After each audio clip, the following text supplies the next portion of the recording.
you mentioned the word level up. What do you mean by that? How did you have to level up? Was it your character? Was it your mindset? I think it's all of it, right? What we tend to see, and a lot of people will come to me and they're like, dude, I just want to be where you're at. And I've taken a Mm-hmm. couple business investments on recently, and more for like the mentorship, like as I'm more mentoring younger guys to kind of help them grow their businesses, and Yeah. and so otherwise, I mean, some of these businesses, I'm like, yeah, I probably wouldn't have done them, but I'm like, dude, it's the mentorship opportunity. I'm like, okay, this makes it worth it. And people get so caught up with wanting to get to the result, and when you get to the result, it's underwhelming. It's almost like dissatisfying. And it's the journey getting you there that's the best part about it. Yeah. And unfortunately, so many of us are like, I don't want to do the journey. I want to just get to the result. Yeah. And so we want to shortcut the whole process. And what happens with that is when you do that, normally those guys haven't developed into the person they needed to be to handle the result. And so then the Mm-hmm. result actually ends up hurting them. I mean, you Wow. see it a lot of times, like people that win the lottery and then they go broke. And it's like, dude, you won the lottery. Yeah, but they didn't. They were just given a bunch of money. They didn't actually learn how Yeah. to be able to handle that money.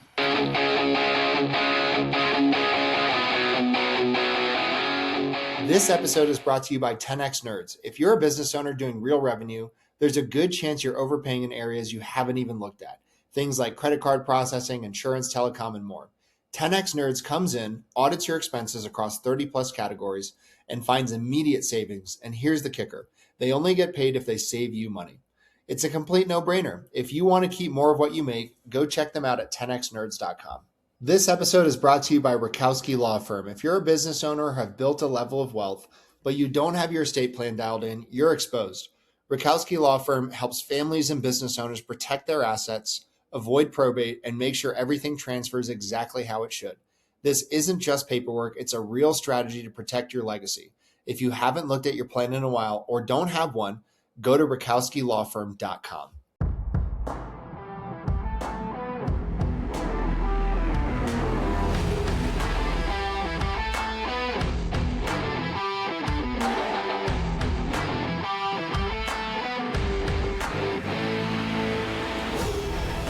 What is up, everybody? Welcome back to another episode of the Big Hitters Podcast. I'm joined by Preston Peterson. Preston and I got connected through the Pest Control Millionaires, I believe the Facebook group, and I saw that you were on Jonas's podcast.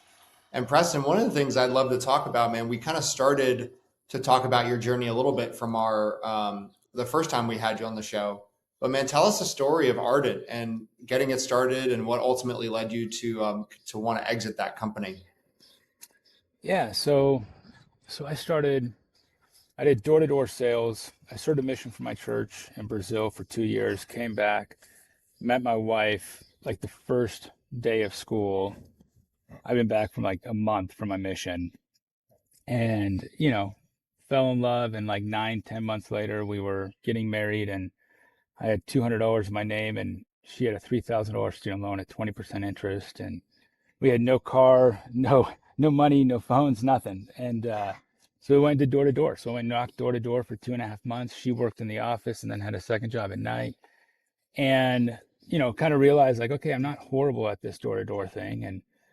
And so the next year we managed. I was one of the top recruiters for that company that year. Then I had a deal with my old owner that I worked for. He had opened a bunch of companies, but he had sold a bunch of companies in Texas. And so he had a market that wasn't doing great. And so he was like, hey, if you come help run it this summer, I'll kind of show you a little bit of how to do your own company. And, he couldn't be back in Texas and I wanted to be back in Texas. So he's like, okay, you can kind of learn. And, you know, as you're working the office, ask questions, whatever. So we kind of did that. And then started my own, had 7 grand. You know, my wife was on bed rest for 10 weeks with our first child, and she ran the office from a laptop and a cell phone. And I would go knock doors at night, service the customers the next day, change at a gas station into shorts, and knock doors at night again. And we did that for the first like 4 or 5 months just to get it by, and so bootstrapped it. And it kind of really, I mean, think one of the things is if you're good at sales and then you go and do your own company, everyone thinks like, oh, I can sell more because I'll have like flexibility on pricing and all this stuff. And I'll tell you, just plan that you're going to sell less. because you're going to have so many other things on your plate that's going to take your time up and drain your energy. So if you're going into sales, not saying you can't do it, I'm saying you should do it, but just when you plan, just plan on like if you had really good years at another place, just plan that your years gonna be a little bit lower just because you're, got other responsibilities now. So we built that company up, sold that one after we started another little branch. We built that first one was in San Antonio. The next one we opened was in Houston. Had some business partners. Worked out all right. After like a year and a half, though, we were like, okay, let's just get done with this. So we sold both of those companies. I started a new company in Dallas and had that one for like 3.5 years. We opened a couple new branches and sold that one. And then we started Ardent, which we had for 10 years and had some really good success with it. And we got to a point where, we'd be getting approached by a lot of private equity. I don't know what it is, but pest control, like all of a sudden became like the super sexy kind of like tech companies now in home service. And so with COVID and all that, it's kind of brought a lot of private equity in. And so we had a lot of private equity brokers like talking to us and they're like, if you can get a little bit higher on your rev, you'll get a way better multiple. And so we had some minority partners that were wanting to get out. And so we were handling getting out of those transactions, but then also looking for a partner to kind of get us a little bit higher on the multiple. And so we found some great group of guys, a company called Alta. We were at the PCT Top 100 award ceremony and we just were talking and just kind of really connected. I talked to a couple other buddies of mine that wanted to see if they wanted to go and merge and then go private equity because I knew they were looking to go private equity. But they were kind of like, no, we can do it ourselves, that kind of stuff. And met these guys at Alta, and it was Chris, Tyler, and Mike, and like just really good guys. Our markets really overlapped very well, Hmm. and we brought different like values. Like they had a really good door-to-door team, they had a really good inside sales team, but like their inspector and technician program was very lacking. And so Hmm. we had a pretty decent inspector program. And so when we kind of merged together, we didn't, no one bought anyone out. We just kind of were like, hey, let's make a strategic merger. And then I think it was like 9 months later, we had a private equity deal, and the value we got was way higher than what my buddies That's had that's gotten that's so regular money interesting. How for. did you guys align on like equity and splits and things like that? I normally don't find that people look to partner with other people in their space. They kind of look to get people out of their business more often than not. So I find that kind of be to go against the grain. Was it hard to figure out how to make that deal work? Yeah, so I'll say this. And so recently I moved to Puerto Rico like 2 years ago. Very, very blessed. We live in an amazing area with some very, very successful people. And one of the things that I've learned and continue to learn, there's a whole nother level of business. And and when you can get on that level, amazing things can happen. But it's rare that it happens. And that's a level where people are like, hey, I want to work with people. And so they make the deal come together. And it's not like people don't care as much of like nickel and diming over like equity or this or that. And it's like, everyone respects everybody, but they can Hmm. all look and see the greater cause and the greater outcome that they're working towards. Yeah. And when you think about it, most of the time, when we're so concerned about little things, it's because we're also focused on little numbers. Mm. But when you're looking at bigger numbers, it's like if you make $50 million, do you really care about $1 or $2 million that you're going to give to some of your top people? Hmm. No. You know what I'm Yeah. saying? And so it's like when you can play at a higher level, it's people, you have a different purpose, and so that's kind Yeah. of how we got. And yeah, we had certain metrics and they had a really good door-to-door program. So we had some earnouts for them to say, hey, look, guys, if you guys can kill it and you bring a lot more value in the beginning, there's an opportunity for you guys to get a little more equity on that. So we had some Yep. earnouts and stuff like that for them. But it's at the end of the day, and yeah, we had some, there's things that we disagreed on or that we didn't always be like, yeah, we support that or that's how we should do this. And we had two companies that were both 10 years old coming together, and so just like when you get married, right? And your spouse is 20, 30 years old or whatever, like they've been raised one way and been independent one way, it's kind of like with these businesses. And then you kind of come together and say, okay, what is the best version of this company now look like? Yeah. And but when you can focus on the greater outcome, Yeah. you can overcome those little things. Yeah. Like, I'm married. Are you married? I think you're married, right, Andrew? Yeah. You're married Yeah, with three kids, like all named after beers, by the way, my beer kids. yeah, So dude, that's awesome. Yeah, I mean, it's the same thing with your spouse, right? Like at the end of the day, when you guys are aligned, you're not going to agree on every single thing in the marriage, but you know that you're like, dude, our family's amazing. We love our family. We want to keep our family intact. And so you're able to compromise and come to solutions for the greater good because overall, having a happy marriage and a happy family is more important than any little decision you're going to make that day. right. Same thing with the business. So we did that. We went private equity. We sold a minority stake to private equity, and then we were co-CEOs when we did the merger. We were co-CEOs. Got to private equity, and I was like, guys, the three brothers were great. They're a little bit younger. Chris, our current CEO, amazing guy, and he likes to be in the weeds and be like in control of things. And I'm like, dude, have at it. Like I've been doing this for 22 years. Like, dude, I want you to run this thing. I don't Hmm. care about my title. I don't care. Like, you get to that point where you're like, dude, it's fun being the CEO, but I'm like, dude, you run with this. You got it. So I Yeah. was in charge of mergers, acquisitions. Um, I had a bunch of deals lined up. Our private equity was like, we're just not really ready for that yet. So then they're like, what do you want to do? And I was like, what if I'm just a board member? So they moved me just to be on the board member. Um, and then I started helping my wife run her nutrition supplement business. We grew that extremely fast. And, you know, that's one of the reasons why we're in Puerto Rico is with that business. And then, so I helped grow that business for like 3.5 years. And then we moved to Puerto Rico and I kind of stepped away from that one. And then, Yeah. kind of was just bored. And, you know, I think we talked a little bit about it, like going from like high functioning and high purpose and, you know, feeling like you've got purpose and doing a lot of work and like that kind of stuff to just playing golf all day and sitting by the beach, though it's an amazing life. And it's going to sound really horrible for a lot of people, but it's like, dude, being stagnant sucks. Yeah. Like, and so I got severely depressed. And it's funny because I'm living in paradise, but I'm super depressed and upset.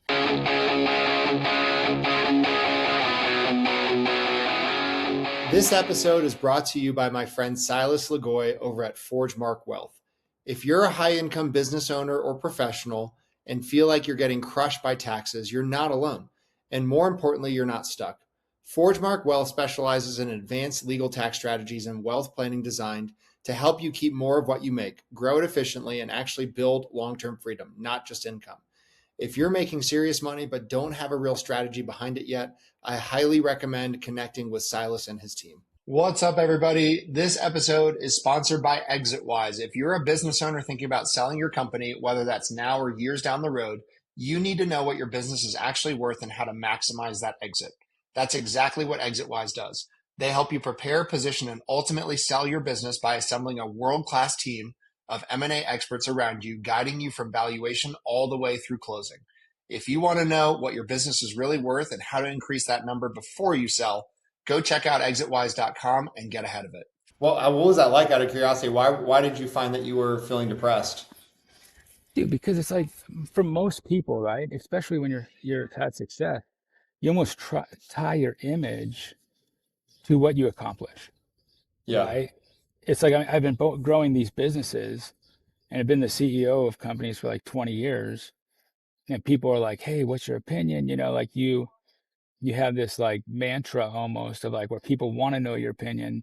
You have, you've got to be engaged on things like, when you're the CEO, it's like these decisions that I make determine how people and, people's livelihoods. And so it's like you have to be on top of it all the time to go from that to be like, dude, now no one cares my opinion, and it's Mm, like, hey, you guys need help with anything? Like, dude, Chris and our company was running amazing.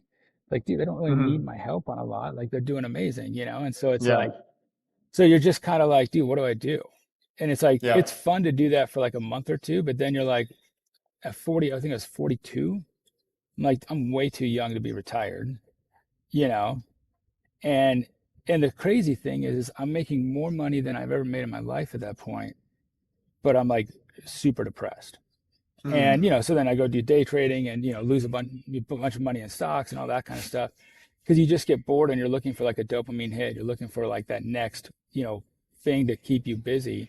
Yeah. So got that out of my system, which that was great. And then that was a tough Lost a bunch lesson of to money, learn, got but that out of my system. Yeah, yeah, I love that. Yeah. but it's interesting because a lot of people in Puerto Rico, we live in a very successful area, have the same story, where they make all this money and they're just like, what do I do now? Yeah. And they just get bored. And it's interesting because I talk to a lot of my sales guys. We have a lot of college door-to-door knockers and stuff, and I'd always talk to them and like, hey, we need, can you, having success is great, but can you handle success? Yeah. And it's one of those things where it's like, because we have these door-to-door guys that are making 4 months, a couple hundred grand. Some are making maybe $1 million on some of these guys, Yeah. And so it's like you go from nothing to making 50 grand in a summer, 300 grand in a summer. And it's like, hey, don't blow it all. Like you have to learn how to be able to play at that level and stay disciplined. And and so, I mean the same thing with like pro athletes. My dad worked in the NFL as a scout for like 23 years. Really? That's And cool. yeah, so he was with the Seattle Seahawks for like, I think it was like 10, 13 years. And then he was with like Carolina for like 6 or 8 years. And he, NFL, they always say like not for long league, right? Like that's what it always talks about. And you get these guys that don't have a lot of money before they're drafted. And then all of a sudden they get given all this money and they're like, oh my goodness, I can do this, this, and this. And, it got really bad. I think the NFL's kind of cleaned it up a little bit, but I think it was like the average NFL player was in for like 2 or 3 years. And you don't really make Hmm. crazy money until you get that second contract. But everyone's thinking like, oh, I'll get that second contract so I can blow money now, Yeah. thinking the money's going to come. And then they get hurt or the money doesn't come and now they're all broke. And it's like, dude, Yeah. you made all this money. Like, what happened? Where'd it go? Yeah.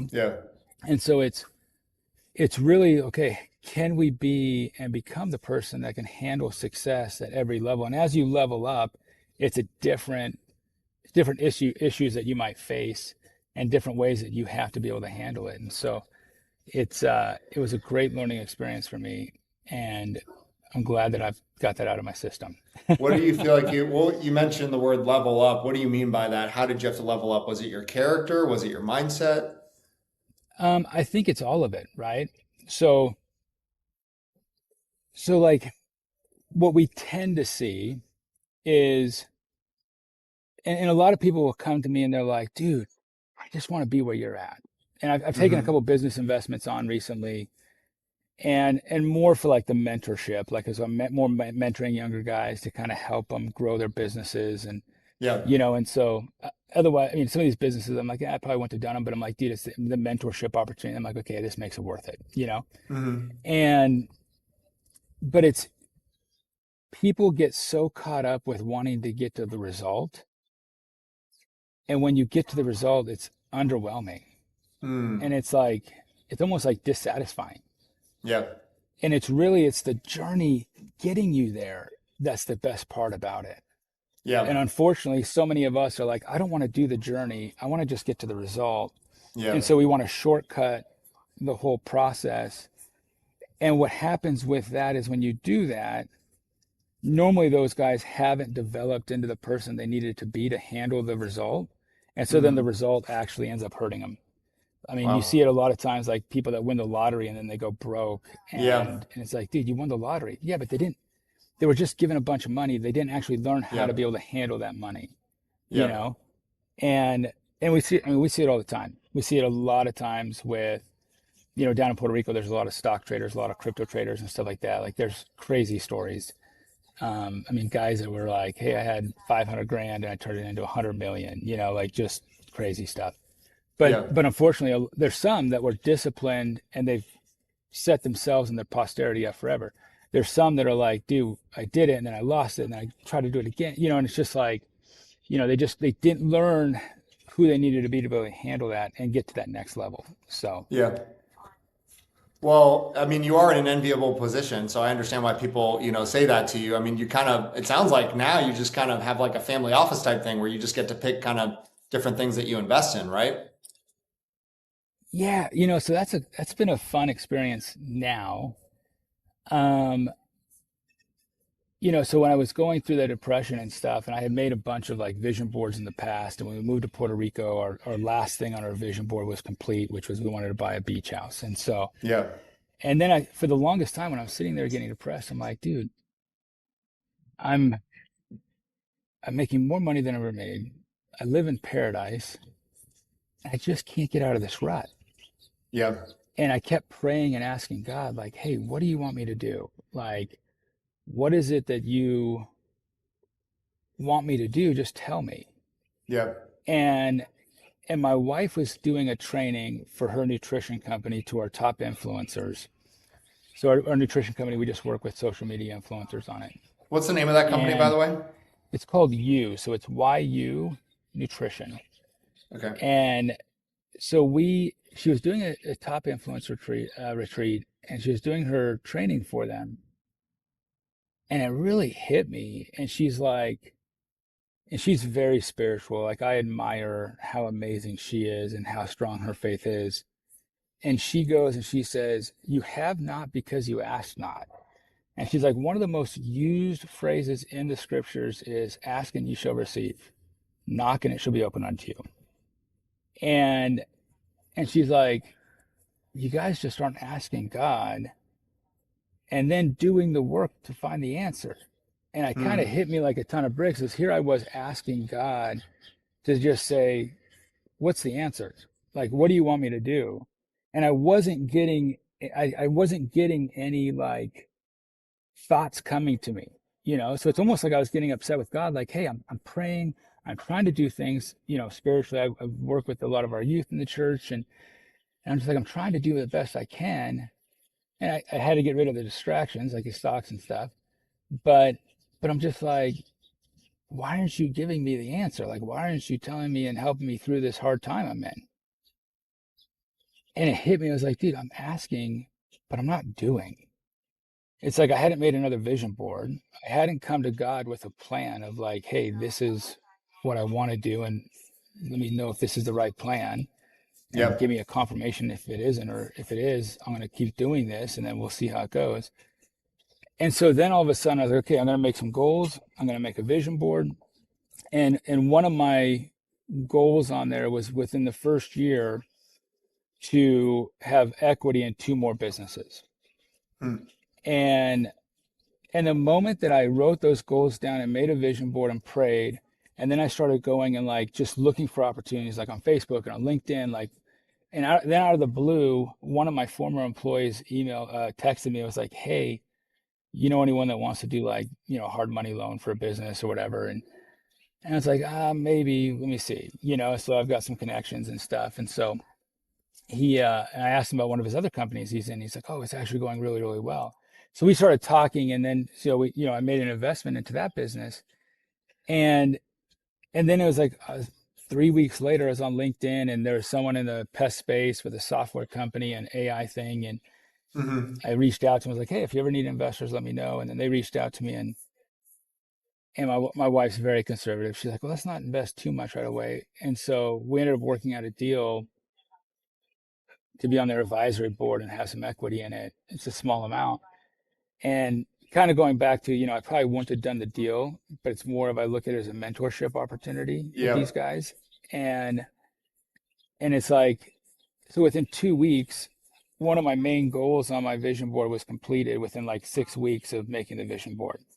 Since then, we've got three other companies we're opening up with some high level players, and it's just like everything with God, right? It's like when we go and we put down what we want and we share it with him and we ask him, but most of us forget the second half, right? Which is, okay, knock and you shall receive. Like knocking is an action verb. Like Yep. we actually have to go do the asking and the knocking. and go Yeah. put the effort in and build up the thing and then go to him to say, is this what you want me to do? Yeah. And if it is, he'll make up the difference, right? Yeah. Like that's like God will make up the difference. If it's not, we'll know and we'll find out. We'll get a thing. Okay, maybe I need to pivot and do something else. But Yeah. I think so many times we forget, like for what I was doing is I was forgetting the whole effort part of, okay, I'm going to go do it, and I had to go message people and I had to go look for opportunities.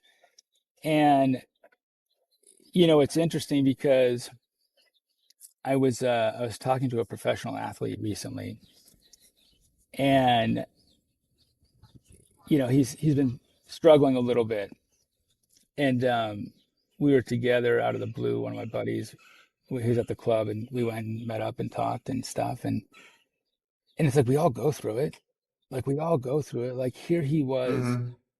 a professional athlete, and he's like, dude, I'm kind of in a rut, you know, and I was like, well, dude, let me tell you. I've just been through that rut. And let me tell you how do we get out. We made this whole plan for him and stuff. And he was like, dude, I think it was like heaven sent that I needed to be here today to hear this. Yeah. Yeah. But it's like everyone has those moments. And if you don't, you're going to, Yeah. and so it's like, dude, just get through it. I was in Arizona. I'm in Arizona for this conference. And I was talking to one of my former employees I haven't talked to in probably 10 years, maybe longer than that. And he reached out to me on LinkedIn or something, and we were just like, "Hey, let's meet up." And he's had a couple successful businesses, but he's doing a new one now, and I think he grew a little too fast on his other business, and he wasn't ready to handle it, so he's got a little of these nerves. And so I'm like, "Hey, well, talk to me." And he's telling me all these things that he can't do because of limitations that he has. And I was just like, "Dude, you got to just stop playing small." I was Mm-hmm. like, "Stop telling me what you can't do and tell me what you can do." Right? And I noticed the same thing. Like there was a lot of things in pest control and influencer marketing that I know both very, very well, and I wasn't able to do them because I had non-competes with my other businesses. But I was like, so I dwell on those things that I couldn't do when I was depressed. And the moment that I got out of that, it was like, okay, well, what can I do? It's like I can do this, this, and this. And then opportunities that I had never realized started opening up for me. Mm. And it's like, dude, it's been amazing.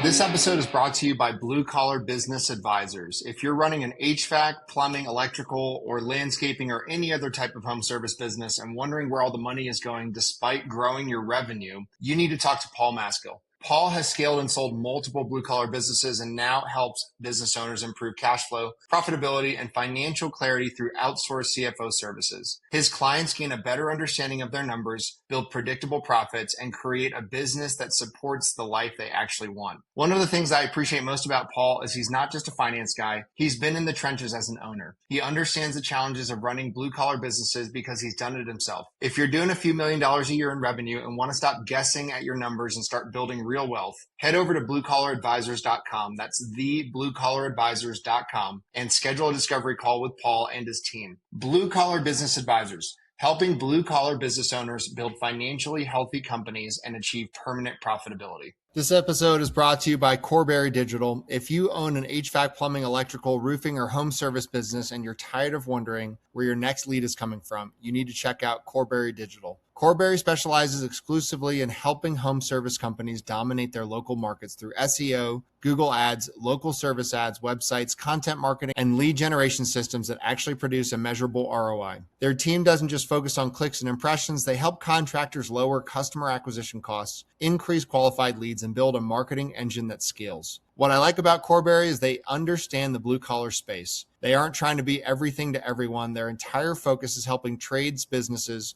win in their backyard and generate more profitable jobs. If you're looking to grow your business, improve your online visibility, and build a marketing system that works, visit Corberry.com and schedule a strategy session with their team. That's Corberry.com. Tell them you heard about them on the podcast. What it talked us on, just the garage door thing is interesting to me. It's funny. I just love the home service space, man. I love the culture of sharing. I love a lot of those guys, like they are open to being on a podcast because they want visibility, they want marketing. But it's interesting that you went pest control and you're investing in software, supplements, And then the garage door space, I didn't realize you were in that space. Like, tell us about the company you invested in and tell us like kind of the growth they've seen. Yeah, so it's been um, great guys. So it was one of my former employees on the pest control and a buddy of his who I met before. Really good guys. They kind of figured it out. They one of the buddies I think had worked for another garage door company doing some marketing stuff for them. And so the first year was a little bit slow for him, kind of getting all the dust off and learning the industry. Yeah. And sometimes it's just a matter of capital. Like sometimes we bootstrap these things so much that we've got great talent, we know what we're doing, but we just need a little more capital to get over the hump. And that's kind of, I think, what happened with this one. So like they were doing, like we'll do 8 times the revenue this year, probably. We went from one technician to like 14 technicians. We went from one location to 4 locations. And so like it's great guys. They know what they're doing. They're really good at the industry. They just needed a little bit of capital and just a little bit of oversight and like Yeah. helping them build a little bit of these systems. Yeah. And now it's just blowing up. And then it Yeah. becomes a culture thing. It's okay, now let's build the culture and let's build, Yeah. and then it's fun. Like that's when business is fun, right? Like Yeah. business is fun when it's high growth, high energy, you've got the momentum, things are going well. And it's like, okay, how do we stay within the lane? We don't want to get crazy and get outside of our lane and let distractions come in. But then it's like, okay, how do we continue that momentum, continue that growth, start building our people up, start building that culture and that soul to kind of the business that you're doing Hmm. and getting the strategies and getting a vision built in. It's like, dude, that's what's fun about it. So it's been a fun. I love home service spaces. One, because everybody loves them right now, and you can get an exit on them. Totally. Two, because normally the people are really good in those industries, Yeah. and they're very open. It's not super like the mentality is where we can all have success together, and so everyone's Yeah. kind of helping each other out, you know, and when you get to a certain spot, it goes back to what I was telling about like earlier. When you can get to a point where you're in business because you want to be with people and you're like, hey, this would be a fun business to do, you can do some amazing things. Yeah. Like we've got we've got some crazy other things we're working on, and it's just like, so I have a buddy in Puerto Rico, very, very successful, one of the Jake top. Paul. Yeah, he's one of the top stock traders. He was like the highest volume trader in the Wall Street for like 10 plus years, Yeah. and just amazing. He's got all these different companies all over different spectrums of things. He had a coffee shop that he's like the most giving guy in the world. He had like 20 or 30 coffee shops in New York, and he would give a portion of the proceeds off the top of the revenue to nonprofit and charities. Like that was his focus, is we have to get back Yeah. to charities and we've got to get back to the community. He's a huge advocate for the Boys and Girls Club in New York. I mean, he's one of the nicest people I've met. Hmm. And so he came up to me the other day and he was just like, we've known each other for 2 years. I mean, he's one of my best friends in Puerto Rico. And he comes up to me, he's like, dude, we need to do a business together. And I'm like, okay, let's do it. Like we had talked about it for a while. Yeah. And and so we've got some things we're working on. And it's just like, so one of the businesses we're doing is going to be a hedge fund. He does institutional hedge funds. And so a lot of people in Puerto Rico have asked him to do an individual hedge fund.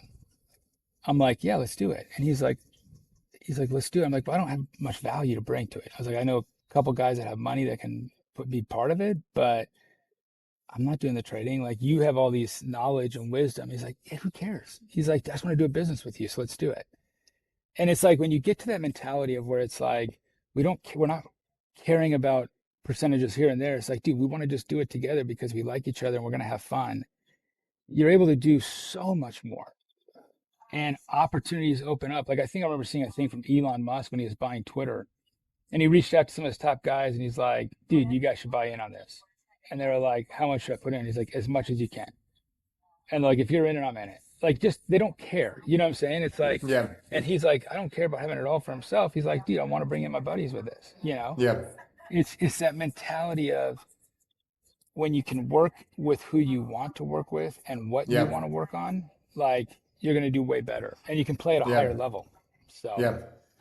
It's so cool, man. It's, I thank God every day that I dropped out of seminary because the amount of refinement and character and the the community and camaraderie that I've gotten in business, I'm like, dude, this is what I was wanting. Like I was wanting to, create this type of community and structure with something. And honestly, I would have been a terrible pastor. So I'm so glad that I wound up in the ministry I believe I'm called to, which is the marketplace. I actually would be curious to hear your thoughts on that, since I know that's, you are a seminary professor and you have a whole theology built out about ministry and marketplace and God's role in the marketplace. But talk to us about kind of how you see that interact. yes, no, definitely. So I'm LDS. So I'm from the Church of Jesus Christ of Latter-day Saints. And so seminary teachers is not anything that we go to school for. It's more of a calling that's voluntary that we do. And so there's three Yep. teachers that are in Puerto Rico with us, and we have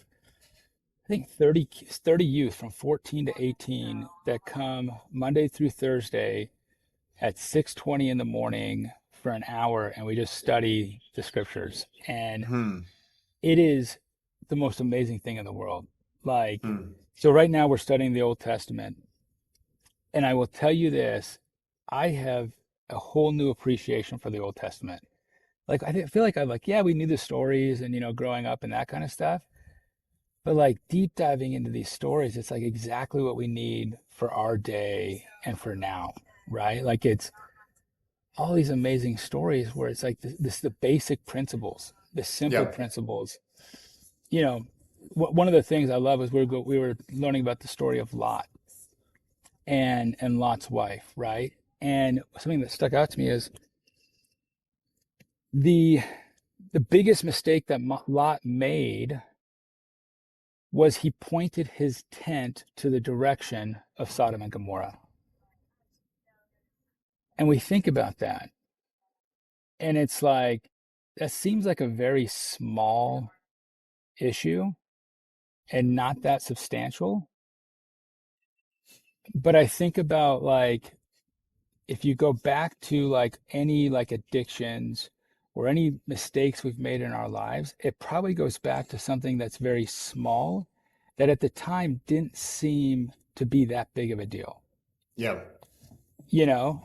And then all of a sudden it kind of crept in over and over and over until we got maybe a little less desensitized to it or whatever. And then it becomes a big deal, right? So Lot, Yep. his mistake was he pitched his tent towards Sodom and Gomorrah.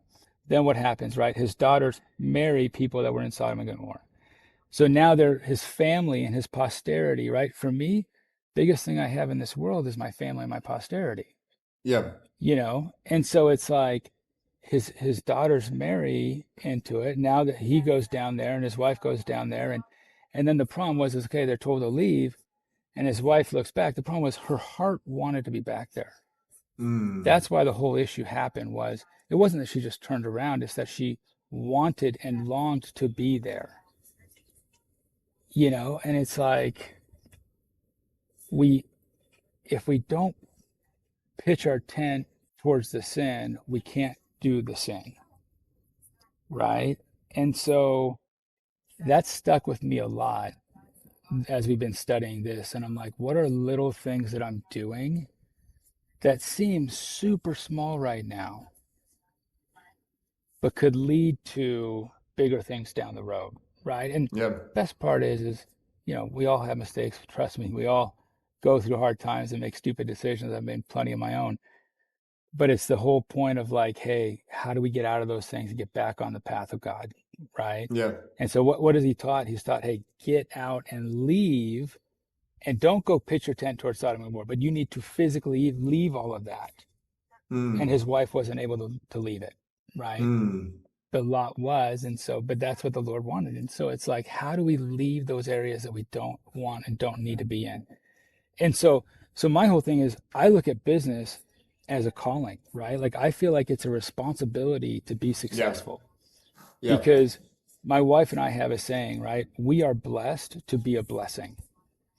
And so as we're blessed and as we have opportunities, we're able to help more people and give more opportunities to those around us. Yeah. And it's like, I mean, that's the biggest thing. You know, I'm not anything special to what I've been able to accomplish, Yeah. but it's more of hopefully God thinks, hey, I can work through Preston to help other people because I know he'll be generous and giving and helping others. Yeah. Right. And so like because of that, I'm like, dude, I'll keep doing it because I just want those blessings. It's like, look, I know my skills aren't great. I've learned some things along the way, but literally, if I look back on every one of my businesses that I've done, there are key moments where it was literally the Lord's hand that made up the difference that got me through that challenge. Yeah. Because if it was just me and I was relying on just my abilities, I would not have been able to get through those situations. Yeah. And I can look at on all of my business key moments where that happened that I can recognize that was the hand of God that got us through that. Yeah. And so I think it's a big thing to always keep that understanding. The moment we start to think that it's like, oh, I'm the reason why we can do this, or I'm the reason why this can happen, or you need me, it's like, no, you know, Yeah. you work with people you want to work with that have the same values, the same vision, and you can have crazy success. Yeah. I love that. What's one thing, Preston, we haven't talked about today that gets you fired up? Could be anything. Doesn't have to be related to business. Yeah, so um it's interesting because we're at this conference and I'll tell you, there's a book, I have not read it, but the guy who wrote it was talking at it. And I do a lot of self-help and and I think self-help amazing. I think you should do it and I think you should read a lot of books. But I feel like a lot of them are somewhat generally the same kind of messages. Hmm. And but this one really was like, wow. Like I was like, dang, that's amazing. Like I got his book already and I'm like, dude, we're doing this. So and his Yeah. book's called, I think, Influence the Power of Persuasion.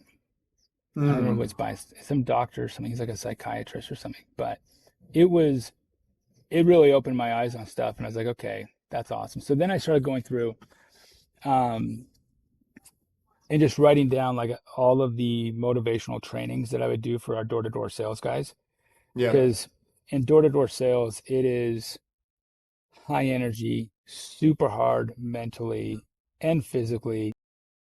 But it's like the first 2 weeks, you're getting all your guys. First 3 weeks, you get your like new guys that are like, dude, I'm just struggling. I think I'm gonna quit. And you're like having to pump them up and have that energy. And it's like, okay, how do I get them out of this? And so over 20 years, there's a bunch of like motivational stuff and stories and trainings that I've done. So I was kind of writing down all of those.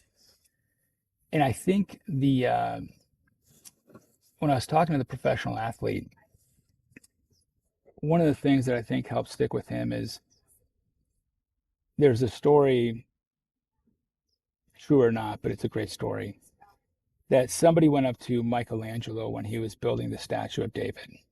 And and they said, when you were building this, when you had this big old thing of marble, like how did you see this statue of David before Yeah. you started chipping away at it? And Michelangelo looked at him and said, it was simple. David was already there. I just had to take the pieces that were not David away. Yeah. And I think it's the same with us. Yeah. Like when we think about the masterpiece that we want to become, the best version of ourselves, what does that person look like? Right? Like, what does that person look like spiritually? What does that Mm. person look like physically? What does that person look like, with his relationships, with his spouse, with his friends, with his kids? And we break it down and we say, okay, this is what that person looks like. All we have to do is take away the things in our life that don't make us that become that person Yeah. and start chipping away the distractions that we have in our life that aren't Yeah. helping contribute to becoming that version of ourselves. Mm. And when we do that, And we really can look in the mirror and say, I really want to be this person and I want to change. And we write down a plan of saying, okay, how do I get rid of this thing? How do I get rid of this thing? How do I get rid of this thing? And we start to get some non-negotiables in there for us. You'll start changing into that person you'll become. Kind of like when I was talking about how we have to go through that process to be able to handle success. It's the same thing as we have to handle being able to be that version of ourselves that we want to be. Yeah. We can't get to that final version of what we want to be or who we want to be or who we think we are until we start really looking in the mirror and saying, am I doing those things that I need to be doing to get there? Yeah. That's so good, man. It's so funny, man. I was here this whole week in Dallas at a Rise Up Kings event. And one of the things they say a lot is, the things you want in life, what kind of man do you need to be for those things to be true? And one of the ways that comes up a lot is in my marriage. I think a lot of business owners have had kind of ups and downs in marriage. And one of the trainings was around not like, how do you do things to get your wife to respond a certain way? It's like, what kind of man do you need to be in character, in love, and service for her to show up the way you need her to? Right. And I love that in business as well. It's like, what kind of man, if I have a vision for what I want to be true, how do I need to, what things need to be true in my character and who I am? And they use the iron sharpens iron, right? Literally shavings of iron need to come off of that bad boy and fall to the ground. Right. And that's just a good analogy for our character and for shaping ourselves into the right type of person. I love that. Yeah. Yeah. No, exactly. So, well, Preston, man, you've contributed a lot to the conversation. If people want to learn more and look you up, where can they go? Yeah, I mean, dude, Facebook, Instagram, just message me. I'm glad to help people. Like, it's just, we're blessed to be a blessing, right? And it's like, yeah, sometimes the biggest thing in our businesses or in life is maybe we're just in that rut. Maybe we haven't got out of it yet. And then it's like, if we're not in that rut, we're there to help people get out of the rut that they're in. Because eventually I'm probably going to be back in that rut eventually. You know what I'm saying? It's like, I'm going to need someone else to help me get out of it, so. Yeah. But it's just that, it's like, dude, we're here to help. So yeah, it's dude, thanks for having me on. Like, I've loved this and it's been awesome. So. Yeah, man. Well, thanks so much for coming on the podcast. Don't go anywhere because I want to keep talking, but thanks so much for coming on the show. Perfect. Sounds good. See you.